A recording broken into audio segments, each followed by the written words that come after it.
지금 우리가 생각하는 부분은 어떤 부분을 생각하느냐 하면 우리가 예수 믿고 구원받아도 죄를 짓느냐 이 부분을 지금 생각하고 있습니다.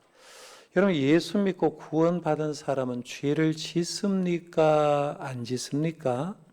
지어요, 안 지어요? 내가 예수 믿고 구원받았습니다. 그러면 그 다음부터 죄를 안 지면 얼마나 좋겠습니까? 그런데 여러분 지난 주일을 지나고 월요일 보내고 화요일 보내고 수요일 보낼 때까지 3일만 생각해도 3일 동안 여러분 죄 지었습니까? 라고 물으면 여러분 입에서 전부 다 고백하는 말이 알게 모르게 죄를 참 많이 지었습니다 라고 얘기할 겁니다. 내 입에서 나오는 말 한마디로 사람 죽인 적도 있고 생각으로 사람 죽인 적도 있고요. 내 몸을 통해서 죄를 지은 적이 굉장히 많을 겁니다. 그러면 죄의 삭선 분명히 사망이라고 얘기했잖아요. 그러면 예수 믿고 구원받아도 죄를 지으면 죄의 삭선 사망인데 그러면 죄의 삭선 사망 구원받은 자도 죄를 지으면 사망으로 가는데 사망으로 가는 게 도냐 아니면 오늘 말씀에 보면 하나님은 의로우시기 때문에 죄 짓는 우리를 위해서 거기에서 다시 헤어나올 길을 가르쳐 주냐 이 부분을 교리적으로 한번 좀 생각해 보려고 합니다. 오늘 주어진 이 본문 말씀은 잠언 말씀을 읽었습니다. 잠언 말씀을 읽었는데 이 잠언 말씀은 이제 세상에 살아가면서 사람들에게 짧은 교훈이 되는 말을 이제 잠언이라고 얘기하는데요. 잠언에서 가장 중요하게 얘기하는 게 뭐냐 하면 하나님을 경외하는 것이 지식의 근본이다 하는 게 잠언의 가장 핵심적인 구절인데요. 오늘 말씀에 이제 2장 말씀에는 뭘 얘기하느냐 하면 인간에게 참다운 유익을 주는 것은 지혜를 추구하는 거다라는 것을 얘기하면서 지혜를 추구하라고 솔로몬이 이제 후신들에게 쭉 경고를 하는데요.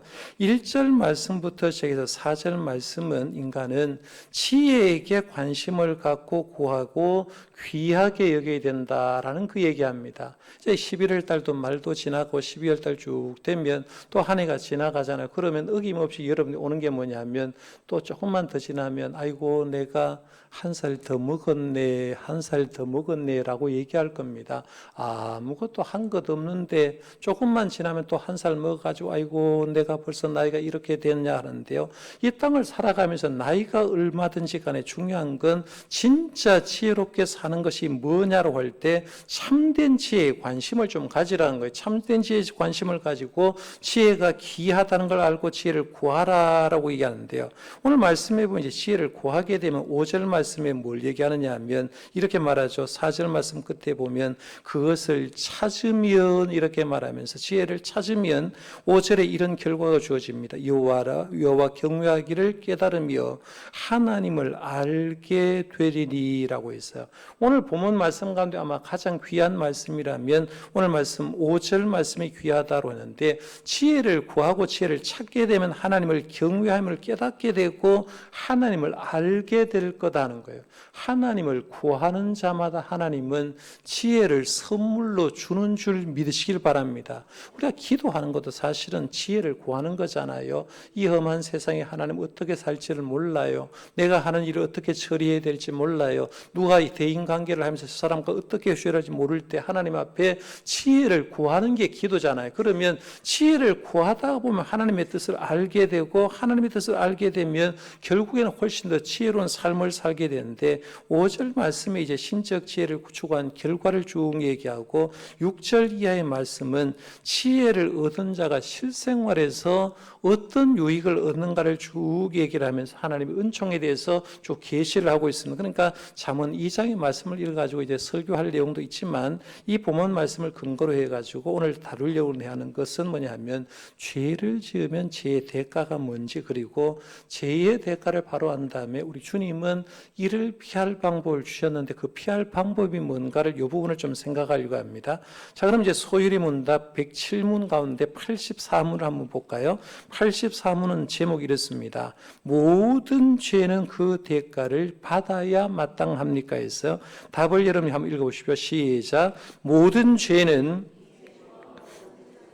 하나님의 진노와 저주를 받아야 마땅합니다 했어요.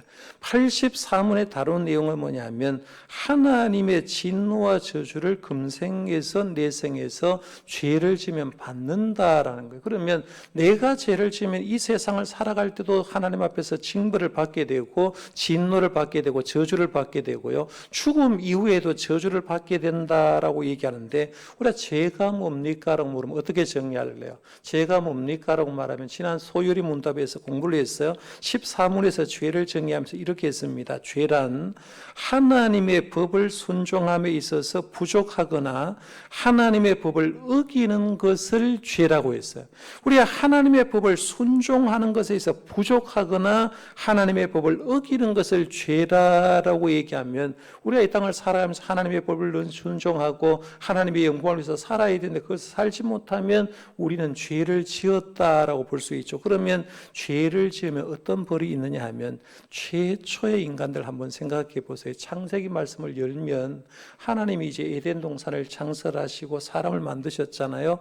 아담과 하와를 만들어서 너희들을 동산 중앙에 있는 생명나무의 열매를 맺지만 선악을 알게 하는 나무의 열매는 먹지 마라. 먹는 날 정령 죽는다라고 했습니다. 그런데 아담과 하와가 그것을 지켰어요? 안 지켰어요? 지키지 않았잖아요. 죄를 범했습니다. 선악과를 따먹었습니다. 선악과를 따먹으니까 그들에게 오는 게 뭐냐 하면 그들에게 하나님의 진노가 찾아왔죠. 하나님의 저주를 찾아왔습니다. 하나님 앞에서 그 선악과를 따먹자마자 그들이 영적인 눈이 밝아진 게 아니라 뭘 보느냐 하면 눈이 밝아지니까 자기가 얼마나 부족한 종인 걸 깨닫게 되는 거죠. 그러니까 창세기 3장 7절에 보면 그들이 무화과 나무 잎을 여서 치마를 만들어서 입었다고 했어요. 그동안에는 벗은 몸을 있어도 부끄러운지 몰랐는데 죄인이 딱 되는 순간 내가 죄인이었던 걸 깨닫게 되었고 나무 잎을 여서 치마로 만들어 입었습니다. 그리고 하나님의 낯을 피해가지고 동산 나무 사이에서 숨었다라고 합니다. 죄 지은 결과가 숨는 거예요. 잘하면 숨는 거예요. 그 다음에는 죄를 짓고 나니까 그동안에 서로 간에 사랑하고 살았는데 죄를 지으니까 서로 간에 누구 탓이냐? 니 왜 죄를 범했냐? 아담한테 얘기하니까 아담이 하는 게 아니라 내 탓이요, 내 탓이요, 내 탓이로 소이다 했습니까? 아담이요. 누구 탓이요? 네 탓이라고 했잖아. 하와 네 탓이라는 거예요. 하와 네가 그렇게 했기 때문에 너 여자가 먼저 했기 때문에 내가 먹으라고 했기 때문에 너 때문이다라고 얘기하는 거야. 하와는 또 뭘 하느냐면 저기는 뱀 때문이다라고 얘기하는 거예요. 그러면 오늘 우리들도 마찬가지입니다. 신앙생활하면서 조금 문제가 있으면 들어가 보면 누구 때문에 이런 사단이 벌어졌습니까? 물었을 때 우리는 내 탓입니다. 내가 부족해서 그렇죠. 내가 교회 생활을 아직도 미완성이라서 그렇죠. 라고 얘기를 하는데 좀 분쟁이라고 문제가 있는데 가면 전부 다 화살을 누가 돌립니까? 네 때문에 그렇지 않아. 네 탓이다라고 하는 거예요. 죄가 들어오게 되는 곳은 항상 남의 탓으로 돌리는 거예요. 교회 생활을 해도 항상 교회가 안 되는 교회 가보면요. 전부 다 남을 탓입니다. 교인들한테서 목회자에게 왜 교회가 부흥이 안 돼요? 라고 얘기하면 목회자가 내 탓이요, 내 탓이요, 내 탓으로 소이다는 게 아니라 교회가 지금 꼬라지가 이러니까 성도들이 수준이 이러니까 교회가 부흥이 안 돼요. 얘기할 거예요. 그러면 성도들한테 가가지고 왜 교회가 부흥 안 돼요? 라고 말하면 또 누구 탓해요? 성도는 맞은편에 서 있는 사람 탓하죠. 여러분 누구 맞은편에 있습니까? 제 혼자밖에 맞은편이 없잖아요. 그러니까 성도는 꼭 문제가 있으면 누구한테 화살 돌리냐면 우리 교회 목사님 탓 아닙니까? 목사님은 좀 바뀌어지면 목사님은 설교만 잘하면 목사님이 뭐하면 교회가 변할 텐데 라고 하는데 죄가 들어오니까 모든 것을 남을 탓하는 거예요. 그러니까 자기 지은 죄를 가지고 남을 탓하게 되는 것을 보게 되고요. 그 다음에는 결국엔 여자의 후손과 이제 그 뱀의 후손 사이가 원수가 되는 걸 보게 됩니다. 그 다음에는 여자와 남자에게 찾아온 고통이 뭐겠습니까? 여자는 임신하는 고통이 찾아오죠. 임신은 얼마나 축복인데 입덧을 하게 되고 임신의 고통을 하고 남자를 사모하는 그런 고통이 찾아오는 걸 보게 됩니다. 그 다음에는 땅도 저주를 받았잖아요. 그래서 남편에게 평생 수고하여야 소산을 먹을 거다. 그 죄를 짓지 않았으면 그렇게 고생 안 해도 되는데 땅도 저주를 받고 평생 수고해 먹는다 했고 그 다음에는 네 육신은 흙으로 왔으니까 흙으로 돌아가라 라고 했습니다. 그리고 에덴 동산에 있었던 아담과 하와는 에덴 동산에 살지 못하고 에덴 동산에서 쫓겨났죠. 그렇죠. 이게 죄를 지은 거예요. 그래서 모든 죄의 대가는 받아야 됩니까? 할 때 답은 모든 죄는 이 생과 오는 세상에서 하나님의 진노와 저주를 받는 거다 해서, 그러니까 에덴 동산부터 시작해서 죄 지은 인간은 결국 이 땅에서도 저주를 받고 주님 이후에도 저주를 받을 수밖에 없는 존재가 되었다는 거예요. 자, 그럼 85문을 한번 가볼게요. 85문입니다. 죄의 대가로 우리가 마땅히 받아야 될 하나님의 진노와 저주를 피하기 위해 하나님이 우리에게 요구하시는 것은 무엇입니까? 오늘 여러분들 이걸 알아야 돼요. 분명히 우리는 죄인이에요. 우리는 분명히 죄인이고 저주를 받아야 됩니다. 진노와 저주를 받아야 되는데, 그래도 내가 예수 믿는 사람이라고, 구원받은 하나님의 백성이라고 하나님께서 진노와 저주를 피하기 위해서 다른 길을 열어주셨다는 거죠. 요 길로만 가면 우리의 죄 문제, 죽음 문제가 해결된다고 하는데, 답을 한번 해볼까요? 답요. 시작. 우리 죄의 대가로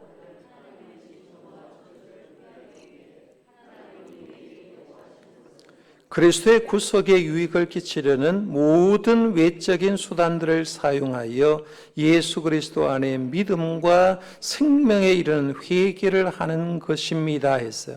우리가 죄 짓고 살지만 우리가 뭘 하면 되느냐 하면 모든 외적인 수단들을 사용하라고 했는데요. 외적인 수단이 있다면 내적인 수단이 있겠죠. 내적인 수단은 뭐냐면 눈에는 보이지 않지만 성령의 신비스러운 사역인 내적인 사역이라 할 수 있고요. 외적인 수단들 얘기할 때 이제 계속해서 공부를 하고 마지막 때문에 여러분 이해가 갈 건데, 여기서 외적인 수단들은 뭐냐면 우리가 이 세상에서 거룩하게 살 수 있는 세 가지 방법이 있는데, 하나는 말씀 속에 거하는 거예요. 말씀 속에. 두 번째는 성찬과 세례가 있어요. 성례가 있고, 세 번째는 기도입니다. 우리가 죄를 지어도 하나님 앞에서 말씀 안에 바르게 살고 세례와 성찬을 통해서 늘 거듭남을 확인하고 하나님 앞에 기도하게 되면 우리가 그 죄의 문제를 해결만 받을 수 있다는 거예요. 그래서 외적인 모든 수단을 사용해서 예수도 안에 있는 믿음과 생명에 이르는 회개를 하는 것이다. 그래서 외적인 수단도 중요하고 그 다음에 예수 안에 있는 믿음을 계속해서 돈독히 하는 거예요. 그러니까 여러분 믿음 생활, 내일 새벽 기도 때 제가 그런 설교를 했습니다만은 여러분 인생 갖다 놓고 믿음의 그래프를 한번 보세요. 내가 예수를 이래서 10살 때 믿었어요. 지금 현재 60살입니다. 그러면 50년 정도가 되잖아요. 그러면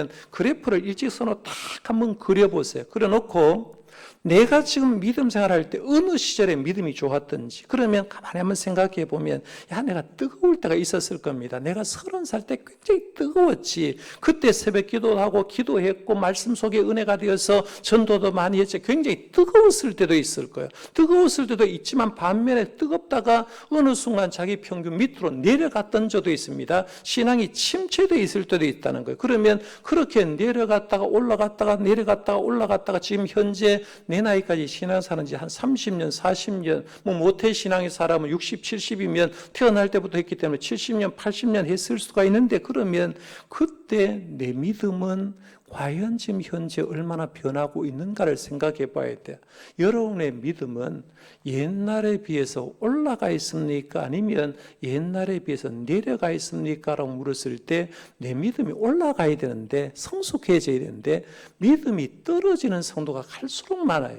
우리 한국교회 대부분의 성도는 제 생각에는 믿음이 많이 떨어졌다고 봅니다. 코로나 3년 어간 지나면서 기도 생활 잃어버리고 말씀 생활 잃어버렸고 예배의 참맛을 잃어버렸던 사람이 많고 형식주의로 많이 바뀌었던 거 봅니다. 그러면 우리가 하나님 앞에서 저를 피하기 위해서 해야 될 게 뭐냐면 예수가 있는 믿음을 반듯하게 다시 세우는 거예요. 그리고 생명에 이른 회개를 하면서 주님 앞에 기도할 때마다 회개 기도를 많이 하는 게 필요하다는 거예요. 자, 그럼 생각해 봅시다. 한번 들어가 볼게요. 우리는 예수를 믿고 구원받았다고 하지만 때로는 이전과 다를 바 없는 죄의 인생을 사는 것 같아 절망할 때가 있습니다. 그럴 때 그런 절망을 어떻게 이겼는지 서로 경험을 이야기해 봅시다 했어요. 여러분, 예수 믿는 사람, 예수 안 믿는 사람보다 나아야 돼요? 못해야 돼요? 김모순 집사님 대답해 보이세요. 왜 대답을 안 해요? 나아야 돼요? 안 나아야 돼요? 예수 믿기 전보다 나아야 되잖아, 그렇죠? 분명히 우리 예수 믿고 거룩해주는 하나님의 백성이 되면 예수 믿기 전보다 나아야 되는데 예수 믿는 사람보다 못해 보일 때가 있다는 거예요. 그러면 왜 그러냐는 겁니다. 그러면 그런 절망을 어떻게 이겨나갔는지 한번 경험해 볼 수 있죠. 자, 그러면 생각해 봅시다. 밑에 계명을 어겼을 때 어떤 벌을 받는지 한번 보겠습니다. 하나님은 죄를 미워하시는 분이십니다. 그분은 거룩하신 분이시며 죄와 함께 하실 수 없는 분이십니다. 그분은 자신의 백성들 역시 죄와 멀어지기를 원하시며 죄를 벌하시는 분이십니다. 모든 죄는 그 결과로 하나님의 진노와 저주를 얻게 됩니다. 누구도 예외는 없습니다 했죠. 예수 믿는 사람이 죄를 지어도 죄의 결과는 하나님 앞에서 진노와 저주를 받는 거예요. 누구도 예외가 없어요. 그렇죠? 그 얘기를 하는 거예요. 그럼 첫 번째 물음부터 한번 가볼게요. 어떤 사람들은 율법을 지킴으로 구원받을 수 있다고 생각합니다. 그들은 하나님을 믿는 믿음으로는 부족하며 우리의 노력이 함께해야 한다고 말합니다. 다음 말씀은 이에 대해서 뭐라고 증거하는지 알아봅시다 했어요. 율법을 지킴으로 구원받을 수 있느냐? 행함으로 구원받을 수 있냐 그 얘기하는 거예요. 야고보서 2장 10절에 보면 누구든지 온 율법을 지키다가 그 하나를 범하면 모두 범한 자가 되나니라고 했어요. 율법이 10계명 가운데 10계명을 가지고 있고 모세의 5경을 가지고 유대 랍비들은 몇 가지를 만들었다고 했죠? 613가지를 만들었다고 했어요. 제가 A4 용지를 보니까 열 몇 장이 나온다고 여러분에게 설교를 해드린 적이 있어요. 그러면 613가지 가운데 하나만 어겨도 결국에는 율법을 번함한 사람처럼 된다는 거예요. 그러면 율법을 지킴으로 우리가 구원을 받아내냐라고 할 때 율법을 지키는 도저히 우리는 받을 수가 없다는 거죠. 그래서 율법은 구원받을 수 없다 하는 거죠. 그래서 율법을 철저히 지키는 것은 불가능하기 때문에 결국에는 우리가 율법을 지킴으로 구원받는 것은 불가능하다 하는 거예요. 자, 그럼 두 번째 물음입니다.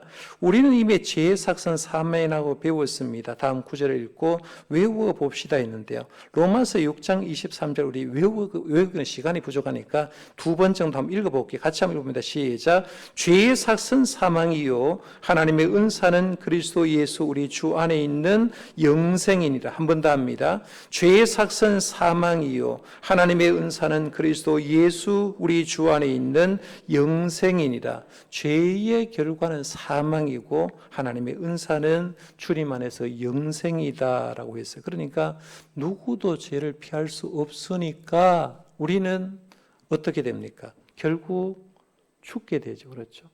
교회 다녀도 죄를 지었어요. 단웅이 죄 지었지. 그렇지? 월요일, 화요일, 수요일 죄 지었잖아. 그렇지? 그럼 죄의 삭선 사망이라 죽어요. 끝이야. 그 얘기를 하는 거예요. 그러면 죄의 삭선 사망이다로 할 때 결국에는 우리 모두가 사망에 이르게 된다라고 얘기합니다. 피할 수 없어요. 그러면 내가 죄를 지어서 사망으로 가면 어떻게 되냐는 거예요. 자, 그럼 3번으로 한번 가볼게요. 죄인들이 겪을 저주와 비참함은 생명을 빼앗기는 죽음으로 그치는 것이 아닙니다. 죄를 짓는 자들에게는 영원한 고통이 예정되어 있습니다. 다음 구절을 읽고 그것이 어떠한 상태인지 서로 이야기해 봅시다 했는데요. 보통 세상 사람은 사후를 인정하지 않아요. 그러니까 하는 말이면 조금 힘들면 죽으면 뭐 한다고 했어요? 죽으면 끝난다고 생각하는 거예요. 그러니까 죽은 다음에는 세상이 없기 때문에 죽음으로 끝난다라고 얘기하는 거예요. 그런데 성경은 뭐라고 하냐면 죄인들이 겪을 저주와 비참함은 생명을 빼앗기는 죽음으로 그치는 것이 아니다는 거예요. 죽음 이후에도 더 무서운 형벌이 남아있다라고 얘기하는 거예요. 그래서 죄를 짓는 자에게 영원한 고통이 예정되어 있습니다라고 했죠. 마태복음 25장 말씀에 보면 예수님이 재림시에 모든 민족을 모아가지고 마치 목자가 양과 염소 저녁이 되면 모아서 구별하는 것처럼 너희들 주님의 심판대 앞에서 구별한다라고 하면서 오른편에 있는 사람들은 얘기할 때 이렇게 하죠. 너희가 줄일 때 나에게 먹을 걸 줬고 목마를 때 마시게 하였고 나그네 되었을 때 영접했고 헐벗을 때 옷을 입혔고 병들었을 때 돌아보았고 옥에 갇혔을 때 와서 보았다라고 하니까 오른편에 서 있는 사람이 그런 얘기하자. 내가 언제 예수님께 그런 일을 했어요? 라고 하잖아요. 그때 예수님이 하는 말이 뭐냐면 지극히 작은 자에게 한 것이 곧 나에게 한 것이다 했죠. 여러분, 이 땅을 살아가면서 마찬가지예요. 내가 이 땅을 살아가면서 지극히 작은 자한테 한 게 예수님에게 한 거예요. 그러면 가끔씩 여러분 살아가면서 인생 살다 그런 기회가 옵니다. 그러면 어떤 사람을 도와줘야 될 때, 어떤 사람의 밥값을 내야 될 때, 진짜 어려운 할머니를 봤을 때 그 할머니에게 뭔가 해주고 싶을 때 그분을 생각할 때, 아, 저분이 예수님이구나라고 생각하고 작은 거라 도움을 주면 주님께서 마지막에 그때 날 도와줬지라고 얘기하면서 그 오른편에 있는 사람들에게 복받을 자들이여 영원한 나라에, 영생이 예비된 나라에 상속받을 거다라고 얘기한 거예요. 그런데 반대편에 왼쪽 편에 있는 사람은 그렇지 못했잖아요. 그러니까 왼쪽 편에 있는 사람에게 이렇게 말합니다. 마태복음 25장 41절입니다. 또 왼편에 있는 자들에게 이르시되 저주를 받은 자들아 나를 떠나 마귀와 그 사자들을 위하여 예비된 영원한 불에 들어가라고 했죠. 오른편에 하나님 앞에서 주님 앞에 주님 영광 위해서 일한 사람들은 복받을 자들이여라고 말하면서 예비된 나라를 상속받는다고 했는데, 왼편에 들어가는 사람, 지극히 작은 자를 예수님처럼 섬기지 않은 사람에게는 하는 말이 뭐냐면 저주받을 자들아 나를 떠나 마귀와 그 사자들 위해서 예비된 영원한 불에 들어가라, 지옥에 들어가라라고 얘기하는 거예요. 그러니까 성경 말씀 마태복음 25장 마지막 절에 보면 악인은 영벌에, 의인은 어디에 들어가요? 영생에 들어가리라 라고 얘기하는 거예요. 그러면 죄를 짓게 되면 이렇게 무섭다는 거예요. 자, 그럼 뒤로 넘어가서 한번 볼게요. 은혜의 방편 한번 가보겠습니다. 여기까지 공부한 우리들은 구원받았음에도 불구하고 하나님의 계명을 지키지 못하며 죄 가운데 빠져 있음에 절망할 수밖에 없습니다. 그러나 하나님은 자신의 자녀들을 사랑하시되 끝까지 사랑하신 분이십니다. 그분은 이미 우리가 나약하며 죄를 지을 수밖에 없고 하나님의 은혜가 필요한 존재임을 알고 계십니다. 죄의 문제로 고민하며 고통받는 우리들을 위해 하나님께서는 죄로 인한 진노와 저주를 벗어날 수 있는 방법을 알려주셨습니다. 여러분 다 죄인이에요. 저도 죄인이에요. 그런데 우리 주님께서 얼마나 좋은 분이시냐면 이미 죄를 예수 믿고 구원받았는데도 죄 짓는 우리를 위해서 하나님은 죄로 인해서 진노와 저주를 벗어날 수 있는 방법을 알려주셨다. 거기 한번 줄을 치시죠. 죄로 인해서 진노와 저주를 벗어날 수 있는 방법을 알려주셨는데 그 방법이 뭐냐? 세 가지가 있습니다. 첫 번째, 그것은 예수를 믿으라는 거죠. 잘 믿으라는 겁니다. 믿으라. 두 번째, 생명에 이르는 회개를 해라. 생명에 이르는 회개를 하고, 예수를 믿는다라고 할 때요, 예수님이 그런 표현했잖아요. 마지막 시대에 믿는 자를 보겠느냐, 이런 얘기했어요. 옥하는 목사님이나 바로 깨인 목사님들은 그런 얘기를 아예 노골적으로 한 적이 있습니다. 교회 다닌다고 다 구원받냐? 교회 다니는 성도 가운데 몇 %가 구원받을 거냐? 이런 질문을 던집니다.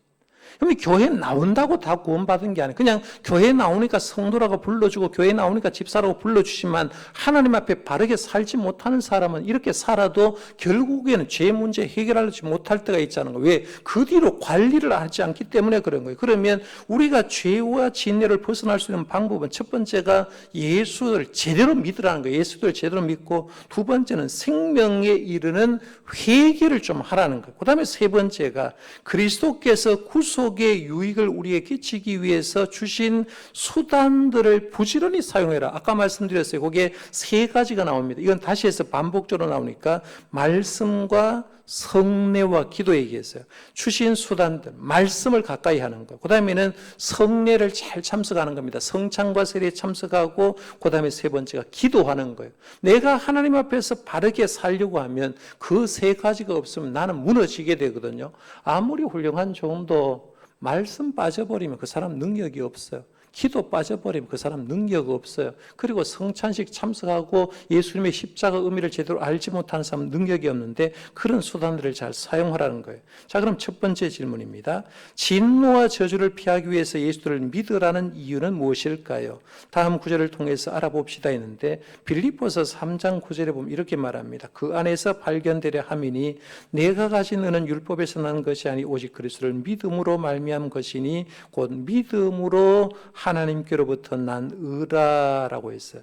쉽게 말하면 내가 예수를 믿어서 의롭다고 했잖아요. 이걸 예수 믿는 사람을 의롭다고 칭해 준 걸 교리적으로 뭐라고 해요? 이신칭의라고 하잖아. 그렇죠?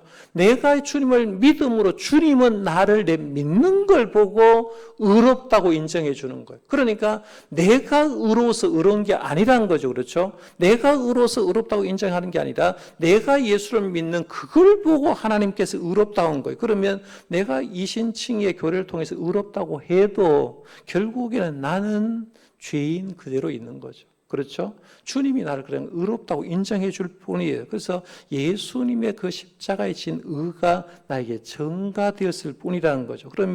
그래서 주님을 믿는 믿음으로 통해서 하나님의 진노와 죄를 피할 수 있게 했기 때문에 믿음을 다하는 거예요. 그 다음에 사도행전 10장 43절에 보면 이렇게 말합니다.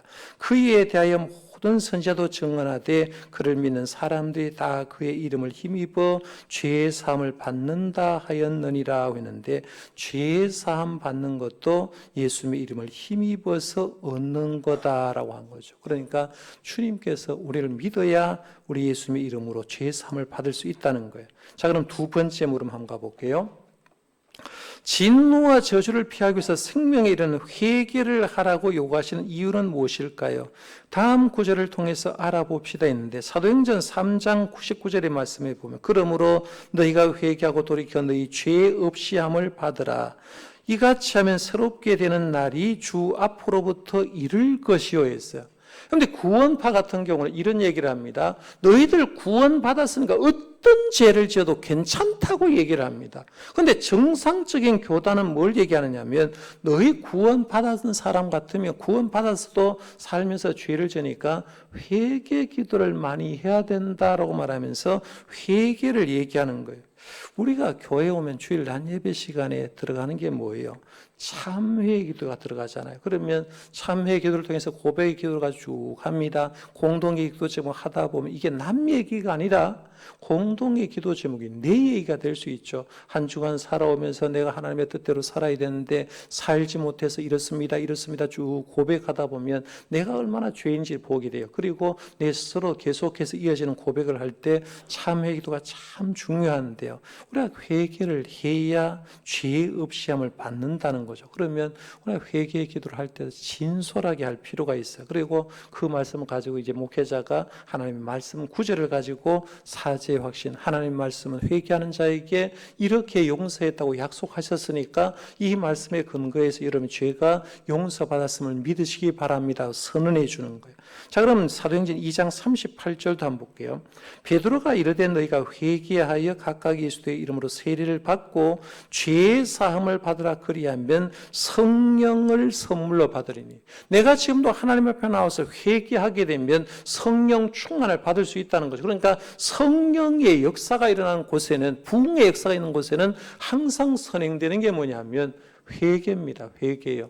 내가 그냥 형식적인 게 아니라 회개하는 곳에 그렇게 놀라운 역사가 일어난다는 거예요. 그러니까 우리가 진노와 저주를 피하기 위해서는 하나님 앞에 나와가지고, 하나님, 나 오늘도 죄지었네요. 알지 못하게 교만했습니다. 주님 앞에 한 3일 동안도 살아가면서 하나님의 영광을 위해서 살지 못했습니다. 누굴 욕했습니다. 마음으로 누굴 죽였습니다. 주님 저를 용서해 달라고 회개 기도할 필요가 있다는 거예요. 근데 여러분들 그래 놓고도 잘못해 놓고 회개 기도 잘 안 하잖아요. 그러니까 우리가 그 진노에서 피할 수 없는 거예요. 그러면 회개를 해야 진노와 저주를 피할 수 있다는 거예요. 그러면 생명에 이를 수 있다. 자, 그럼 세 번째입니다. 진노와 저주를 피하기 위해서 예수님께서 우리에게 주신 수단은 무엇일까요? 우리가 신앙생활을 유지하기 위해서 어떤 일을 하고 있는지를 서로 이야기해 봅시다 했어요. 소요리 문답에는 세 가지를 말씀했어요. 아까 제가 말씀드렸어요. 예수 그리스도께서 우리에게 진노와 저주를 피하기 위해서 세 가지 수단을 줬다. 첫 번째 준 게 뭐라고 했습니까? 첫 번째가 말씀을 줬다는 거예요. 형님, 말씀을 가까이 하면 내가 죄인인지 안 한지 정확하게 압니다. 말씀이 여러분에게 들려야 돼요. 그러니까 말씀이 기록된 말씀도 들어야 되고 선포되는 말씀도 계속해서 들어야 돼요. 그러면 내가 죄에서 떠날 수 있다는 거예요. 그 다음에 두 번째가 뭐라고 했죠? 성례라고 했어요. 성례예요. 성찬과 세례에 참석하는 겁니다. 세례는 한 번 받지만 성찬 예식은 우리 교회 한 일주일, 1년에 한 5-6번 정도 하잖아요. 그러면 성찬식 참석할 때마다 내가 예수님의 보혈의 피로 구원을 받은 사람이다 생각하고 또 확인하는 겁니다. 예수님의 십자가의 은혜로 내가 구원받았습니다. 또 확인하면서 나는 그 주님의 은혜 가운데 주님의 뜻대로 살아야 되겠습니다 하는 거예요. 그 다음에 세 번째가 뭐라고 했죠? 세 번째는 우리가 진노와 저주를 피하기 위해서 예수께 주신 수단은 세 번째가 뭐예요? 기도하는 겁니다. 기도하는 거. 말씀과 성례와 기도. 그러면 내가 저주를 피하기 위해서 진노를 피하기 위해서 이 세 가지를 해야 되는데 잘하고 있습니까?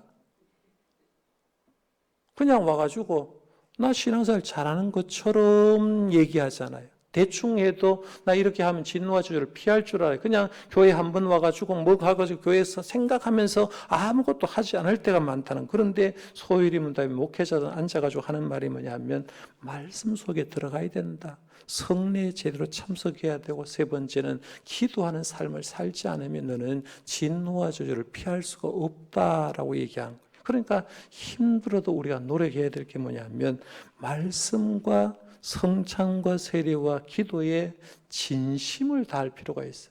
물론 여러분이 생업의 삶을 놓고 제쳐놓고 하란 말이 아니에요. 기회가 될 때 새벽 전에 나와서도 말씀 듣고 기도할 때 진짜 말씀과 기도의 생활을 하는 거예요. 수요 예배 때 와서도 기도할 때 진짜로 하나님 앞에 매달려 보는 겁니다. 그러면 내가 잘못했다고 기도하고 말씀 가운데 가까이 가다 보면 진노와 저주를 피하게 되는 거죠. 왜? 우리가 하나님께 가까이 가면 갈수록 주님은 우리에게 영생의 복을 주니까, 축복을 주니까 그렇게 된다는 겁니다. 이걸 이제 소요리 문답에서 말하는 말씀과 성례와 기도에 대해서 이걸 이제 앞으로 계속해서 생각하는데요. 다음 주에서 공부하려고 하는 게 은혜의 방편에 대해서 이제 세 가지를 생각하고, 그 다음 주에 계속해 있어서 말씀 생활을 어떻게 해야 되는지, 성례는 어떻게 참석해야 되는지, 기도는 어떻게 해야 되는지를 쭉 하면서 소요리 문답 제일 마지막에 다루는 게 뭘까요? 기도 중에 기도는 누구의 기도요?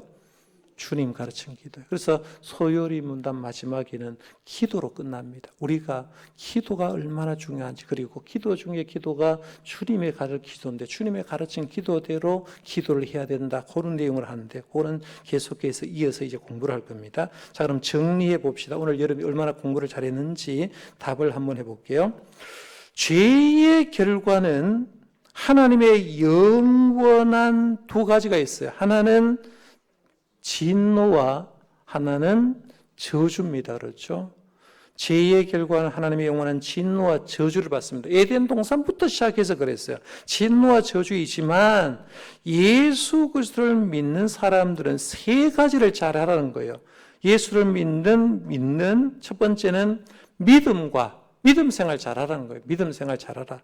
두 번째, 생명에 이르는 뭘 해요? 회개를 하라. 회개는 꼭 교회 처음 나온 사람이 하는 게 아니에요. 목회자부터 모든 성도가 주님 앞에 나와가지고 회개해야 됩니다. 생명에 이르는 회개와 예수님의 구속의 은혜를 우리에게 주시기 위해서 사용하시는 여러 외적인 수단들. 외적인 수단이 몇 개라고 했죠? 3개라고 했습니다. 외적인 수단들, 말씀과 성례와 기도, 이걸 해야 하는 거죠. 그래서 여러 외적인 수단들 3개를 통해서 이를 피하게 하십니다. 그러면 우리가 죄의 결과는 사망이에요. 예수 믿어도 죄 지어요. 그러면 예수 믿는 죄 지은 사망인데 이런 것을 잘 알게 되면 오늘 우리들은 이 죄와 사망에서 진노에서 피하게 되는 거죠. 피하게 되면 결국 어디로 갑니까? 영벌에 들어간 게 아니라 영생에 들어가는 거죠. 주님의 앞에 가서 주님의 앞에서 삶을 사는 겁니다. 자, 그럼 실천해 봅시다. 한번 가볼게요. 습관적인 죄악을 피하기 위해서 우리에게 필요한 방법은 첫 번째 믿음과 두 번째 회개와 예수님이 사용하신 수단, 말씀과 성례와 기도라고 했다. 다음 한 주간 동안 이를 어떤 식으로 사용할 수 있는지를 생각해 보고 실제로 사용해 봅시다라고 했어요. 그러니까 제가 오늘 이제 결론적으로 하고 싶은 건 이런 거예요. 여러분의 신앙의 도표를 그려 보십시오.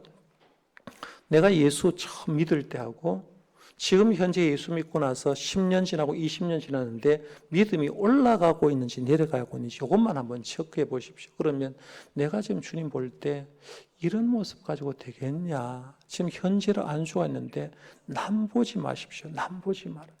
저 사람도 저런데 절대로 남 보면요 안 돼요. 영성의 최고 극치가 뭐냐면 영성은 고독입니다. 고독. 남을 안 봐요. 자기만 하나님 앞에 1대1로 서는 겁니다. 내가 하나님 앞에서 지금 어떤 모습인지 자기가 잘 압니다. 그러면 내가 하나님 앞에서 고독자로서 주변의 사람 보고 나 저 사람보다는 좀 낫지 그런 생각하지 말라는 거예요. 그러면 지금 현재 나는 내 믿음이 옛날에 비해서 조금 어떻게 되는가 한번 생각해 보고요. 믿음과 회개와 예수님 주신 수단을 통해서 진노와 저주를 피하고 천국에 들어가고 축복받는 삶을 살아가려고 노력하는 저와 여러분들 되시기를 바랍니다. 우리